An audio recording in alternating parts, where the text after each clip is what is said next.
Thyroid में TSH के test कइल जाला। तो सबसे तो पहले हमनी के मशीन के ऑन करे के बा। ऑन कइला के बाद हमनी के किट लियावे के बा जौन की थायराइड मशीन में लागेला।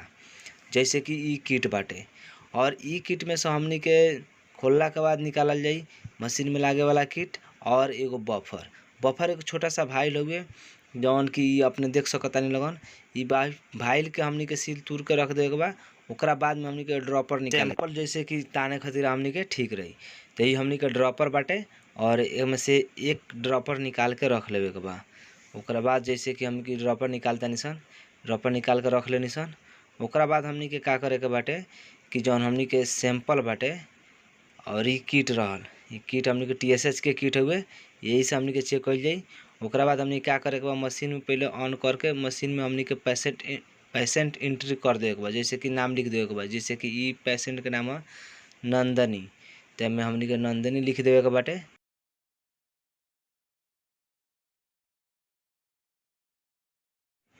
और ओकरा बाद हमनी के सैंपल के सेंट्रीफ्यूज करे के बाटे। तो हमनी के ई रहल सैंपल, ई रहल सेंट्रीफ्यूज। एमे हमनी के सेंट्रीफ्यूज करे के बाटे। ओकरा बाद हमनी के का करे के बाटे, यहाँ बफर जौन हमनी निकलनी असन और ड्रॉपर, तो ड्रॉपर से हमनी के सैंपल ताने के बाटे। तो ड्रॉपर में मार्क देले रहेला ब्लैक मार्क, उतना हमनी के सैंपल तान लेवे के बा। तानला के बाद हमनी के सैंपल लिया के और ई जौन बफर भल देनी असन ई बफर में डाल देवे के बा। डालला के बाद हमनी के अच्छा तरह से बफर में डाल देवे के बाटे सैंपल। और ओकरा बाद हमनी के का करे के बाटे कि ई किट बाटे। अब किट के हमनी के फोल्ड करे के बा, मतलब किट के हमनी के बाहर निकाले के बा।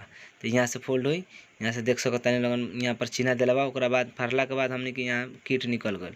और ई किट पर भी QR स्कैनर बाटे और नीचा खाली ठाव भी देले बा। तो हमनी के मार्कर से का कइल जाई कि ए पर नाम लिख दिए। जैसे कि नंदिनी देवी के रहला तो हमनी के यहाँ पर नंदिनी देवी लिख दिए। लिखला के बाद हमनी के फिर से का कर जाई कि मशीन में आ जाई। यहाँ से डायरेक्ट क्लिक कर जाई। डायरेक्ट क्लिक करला के बाद मशीन हमनी के शुरू हो जाई। जैसे इंसर्ट डिवाइस मांगता तो हमनी के यहाँ से लगा के किट के छोड़ देवे के बा। अपने आप तान ली। तानला के बाद हमनी का करे के बा कि बफर उठावे के बा और ड्रॉपर से मिक्स कर देवे के बा। 2-3 बार मिक्स कर देवे के बा। ओकरा बाद हमनी के फिर ब्लैक मार्क जितना बाटे उतना हमनी के तान लेवे के बा। फिर मशीन ई किट के बाहर निकाली हमनी के उमे डाल देवे के बा। डालला के बाद किट के मशीन अपने आप फेन तान ली। तानला के बाद अपने के यहाँ से स्टार्ट कइला के बाद तान ली।